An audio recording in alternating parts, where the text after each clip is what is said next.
अहम ख़बर ज़राअत वारे सूबाई सलाहकार मंजूर हुसैन वसान चयो आहे त इमरान हुकूमत ज़रई सेक्टर में नाकाम थी चुकी आहे। सूबाई सलाहकार मंजूर वसान जी सदारत हेठ ज़रई सेक्टर बाबत अहम इजलास थियो आहे, जंहिंमें सेक्रेटरी ज़राअत डीजीज़ सिंधाबाद गार्ड बोर्ड इत्तेहाद समेत ॿियनि पिणु शिरकत कई आहे। इजलास दौरान मंजूर वसान खे चैम्बर ऑफ एग्रीकल्चर सिंध आबाद गार्ड बोर्ड बाबत तजवीज़ूं ॾिनियूं वयूं। ज़रई स्कीम ऐं आबादगारनि खे सब्सिडी ॾियण वारे मनसूबनि ते पिणु ख़्यालनि जी ॾे वठि कई वई। इजलास में इमरान हुकूमत पारां सिंध जे आबादगारनि सां ग़लत बर्ताव ते ॻणती जो इज़हार कयो वियो। अवां खे अहम ख़बर ॾियो पिया। ज़राअत वारे सूबाई सलाहकार मंजूर हुसैन वसान चयो आहे त इमरान हुकूमत ज़रई सेक्टर में नाकाम थी चुकी आहे। सूबाई सलाहकार मंजूर वसान जी सदारत हेठ ज़रई सेक्टर बाबत अहम इजलास थियो आहे, जंहिंमें सेक्रेटरी ज़राअत डीजीज़ सिंधाबाद गार्ड बोर्ड इत्तेहाद समेत ॿियनि शिरकत कई आहे। इजलास दौरान मंजूर वसान खे चैम्बर ऑफ एग्रीकल्चर सिंधाबाद गार्ड बोर्ड बाबत तजवीज़ूं ॾिनियूं वयूं आहिनि।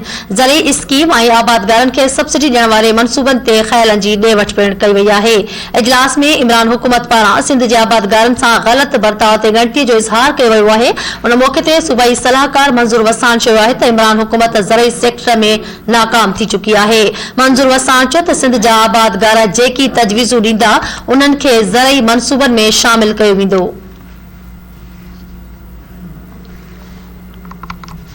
अवां खे अहम ख़बर ॾेई रहिया आहियूं। ज़राअत वारे सूबाई सलाहकार मंजूर हुसैन वसान चयो आहे त इमरान हुकूमत ज़रई सेक्टर में नाकाम थी चुकी आहे। सूबाई सलाहकार मंजूर वसान जी सदारत हेठ ज़रई सेक्रेटरनि बाबत इजलास थियो आहे, जंहिंमें सेक्रेटरी ज़राअत डीजीज़ सिंधाबाद गार्ड बोर्ड इत्तेहाद समेत ॿियनि पिणु शिरकत कई आहे। इजलास दौरान मंजूर वसान खे चैम्बर ऑफ एग्रीकल्चर सिंध आबादगार बोर्ड बाबत तजवीज़ूं ॾिनियूं वयूं आहिनि, जिन त ज़रई स्कीम ऐं आबादगारनि खे सब्सिडी ॾियण वारे मनसूबनि ते ख़्यालनि जी ॾे वठि कई वई आहे।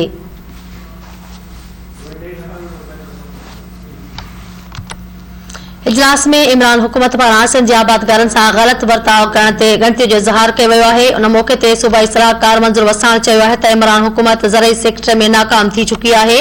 मंजूर वसान चयो त सिंध जा आबादगार जेकी तजवीज़ूं ॾींदा उन्हनि खे ज़रई मनसूबनि में शामिल कयो वेंदो।